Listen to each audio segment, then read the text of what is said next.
यानंतर आता एक ब्रेकिंग न्यूज समोर येते। पुणे ड्रंक अँड ड्राइव्ह प्रकरणी आता ही सगळ्यात मोठी अपडेट समोर येते। डॉक्टर अजय तावरे यांना पुणे पोलिसांच्या गुन्हे शाखेने अटक केली आहे। अल्पवयीन तरुणाचे ब्लड रिपोर्ट्स जे होते त्यामध्ये फेरफार केल्याप्रकरणी डॉक्टरांना अटक करण्यात आली आहे। डॉक्टर अजय तावरे हे सध्या ससूनचे फॉरेन्सिक लॅबचे HOD आहेत। दरम्यान डॉक्टर श्रीहरी हरनोर हे सध्या CMO आहेत। याच पार्श्वभूमीवर आता सगळ्यांची चौकशी होणार आहे। आपण पाहतोय आताची ही महत्त्वाची अपडेट। डॉक्टर अजय तावरे यांना पुणे पोलिसांच्या गुन्हे शाखेने अटक केली आहे। या संदर्भात आपण अधिक माहिती जाणून घेऊयात आमचे प्रतिनिधी अक्षय बडवे यांच्याकडून। अक्षय, काय सांगाल? आपण पाहतो एकूणच या प्रकरणी आता नवनवे खुलासे होताना दिसतात आणि पोलिसांचं निलंबन झालं, त्यानंतर आता डॉक्टरांना सुद्धा अटक करण्यात आली आहे। काय अधिकचे अपडेट्स या सगळ्या संदर्भात?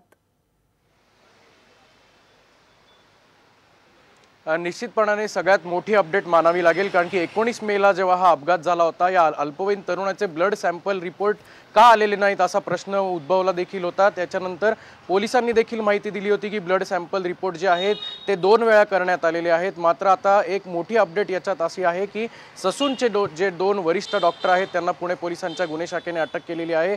ब्लड रिपोर्ट जो होता त्याच्यामध्ये फेरफार केल्याप्रकरणी पुणे पोलिसांच्या गुन्हे शाखेने ही अटक केलेली आहे। अल्पवयीन तरुणाचे ब्लड रिपोर्ट जे अपघातानंतर झाले होते त्यांनी दारू प्यायलेली आहे का, त्याच्या ब्लड सॅम्पलमध्ये काय आढळतं हे पाहण्यासाठी ब्लड रिपोर्ट जे ससूनमध्ये दाखल केले होते त्याच्यात फेरफार केल्याप्रकरणी आता गुन्हे शाखेने ही कारवाई केलेली आहे। त्यामुळे या प्रकरणी आता नवनवीन खुलासे आणि नवीन धागेदोरे पुणे पोलिसांच्या हाती येत आहेत। त्यामुळे आता नेमकी पुढची कारवाई आणि या पुढच्या सगळ्या गुन्ह्याची दिशा कशी होणार आहे हे पाहणं आता महत्त्वाचं ठरणार आहे।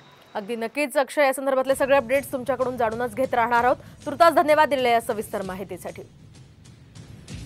तर आपण पाहतोय ब्लड रिपोर्टमध्ये या डॉक्टरांना फेरफार केल्यामुळे आता पुणे पोलिसांच्या गुन्हे शाखेने त्यांना अटक केलेली आहे। तर ते फॉरेन्सिक लॅबचे HOD आहेत आणि त्याच पार्श्वभूमीवर त्यांना अटक करण्यात आली आहे। आपण पाहतोय पुणे ड्रंक अँड ड्राइव्ह प्रकरणामध्ये अनेक जण यामध्ये सामील असल्याचं कळतंय। आधी आरोपीचे वडील, आजोबा, त्यानंतर यामध्ये पोलीस सुद्धा सामील होते। त्यांनी सुद्धा काही या प्रकरणामध्ये दिरंगाई केल्यामुळे त्यांचं निलंबन झालं आणि आता डॉक्टर ज्यांनी ब्लड रिपोर्ट्स चेक केले त्यांचं सुद्धा या ठिकाणी त्यांना सुद्धा अटक करण्यात आली आहे।